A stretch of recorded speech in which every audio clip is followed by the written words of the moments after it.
So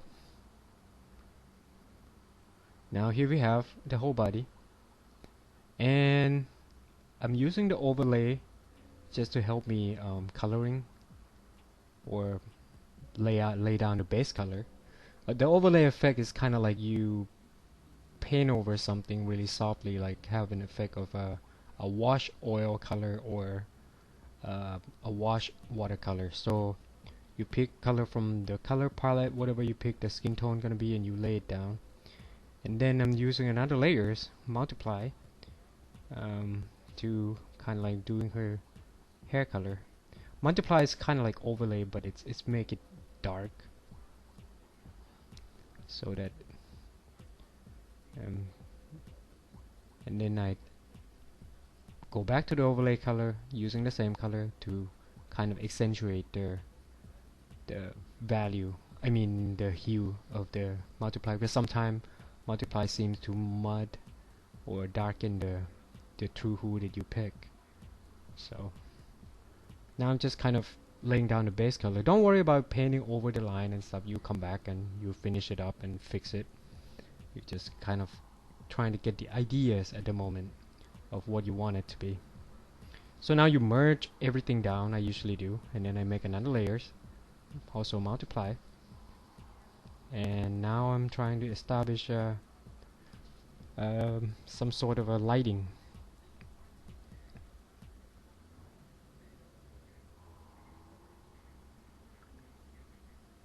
So I add some red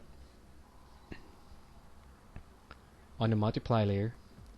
I'm trying because the reason I do that, adding red on her forearms and on the bottom of her legs, because if you notice, if you go drawing real people, and after multiply I do the overlay and adding some little bit of red or pink, because the real people, the color of their skin, the lighter the skin, the color is most likely are inconsistent. It will be have some mix, or and then I merge everything down to one, and then I paint on the actual piece itself. And what I'm saying is usually the skin color is varies, like it will be red on some spot if it touched the sun a lot, and usually your torso will be lighter, and whatever that exposed to the sun will be darker. And even then, when you draw a live model, I usually notice that their forearm is redder, and the shoulder all the way to their, half of their arms and stuff, and the knees all the way to their thighs are very kind of lighter pinkish color, and within her torso, usually a woman, a lighter, but it's going toward the uh, yellow hue. And now I'm using another layer, multiply, and trying to establish the shadow. Like the light should come down here, and underneath the breast should be the darker value. And if she's bending her torso, the light should hit on the top part, and the bottom part should be a little bit in the shadow. Not too much, but just enough, or subtle shadow, but enough to separate that there's a difference in the value, but not too drastic like underneath the neck or underneath the breast. So beware of that. And now I'm trying to establish some more shadow around the body. Okay.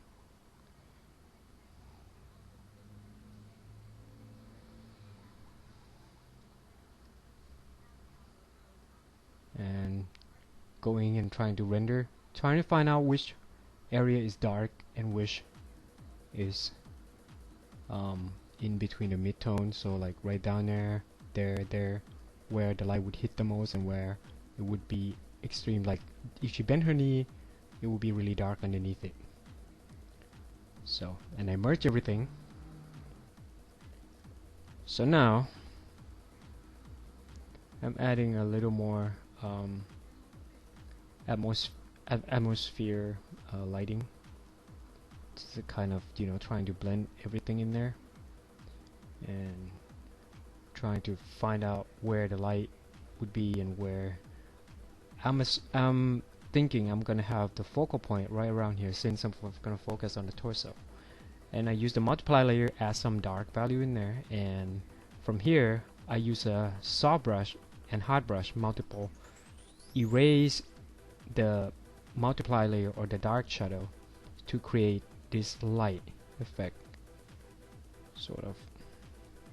It's pretty effective. It's one of the thing that I often use. Just kind of delete it and have it shown, because it was darker and now you want some light to show, so you kind of delete it and bring out the light.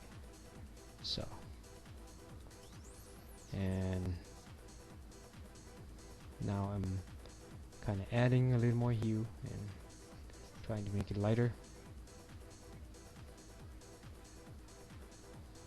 And I merge everything.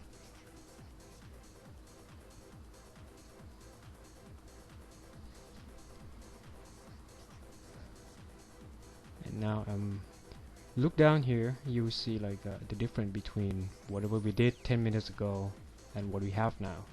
So it is, I give it a little more depth, and the shape of the rendering of the body came out.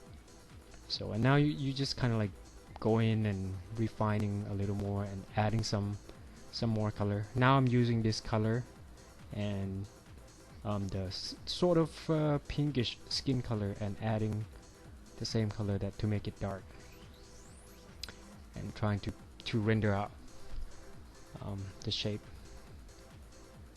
The subtle thing are pretty hard if you don't have a high contrast value in the, or if you can't avoid the frontal lighting. It's pretty hard to make it look subtle but then still render it out. So that's one of the challenge. So now I'm just trying to roughly establish the shadow and the area. It's kind of like painting around and trying to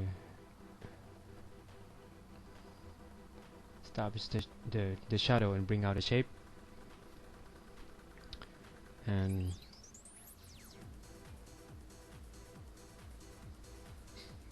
adding some more shape to the side of the face, because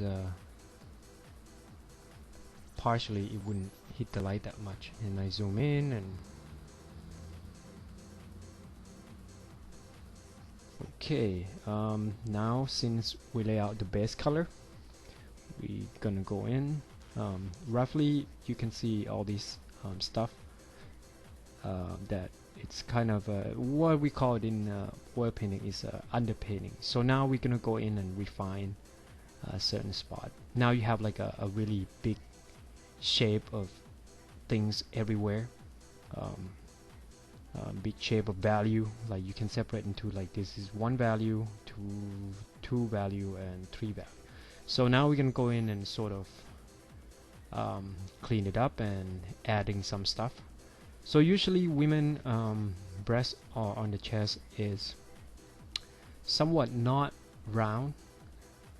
It's kind of round, but like in the bottom it usually has a sort of a straight when it's coming down and hanging without anything compress it in. It will kind of going down with the gravity downward, and sort of has a crease over here in between the bottom of the breast and the torso part or the stomach part. So I'm gonna establish the value around the breast, and underneath will be pretty dark because she has some of the breast, and some women has sort of a flatter kind of breast, and some have a large breast. So this one I'm just gonna do a very generic kind of breast, and I'm adding in value on the shoulder and her torso. Kind of when you do it, you have to sort of imagine that this is a bicep part, and the light will hit that, and like on this area will be the dark, and that will be the big thyroid muscle. Oops. So I'm just kind of like, when you paint, trying to make the value consistent and use 100%, 70% to 100% value to establish the area of the big shape first, and then after you done that, then you kind of blend them in. But it depends. Soft edge and hard edge are very important in painting. Like that, I'm trying to establishing, when you're trying to establishing or distinguishing the shape, you have to first kind of come with the sort of hard edge, and so that you can see that the shape, like the shadow right here or down here, is very separate from the part that the lights hit, so that you can go in and fix it later. But in the beginning, you might want to do it kind of harsh or noticeable, and then later on you can go fix it or blend it in. So now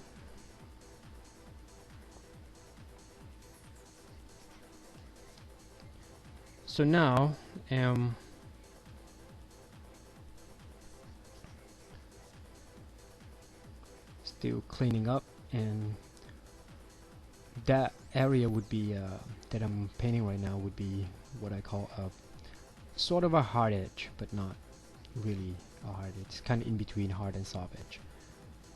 And then you zoom out to check and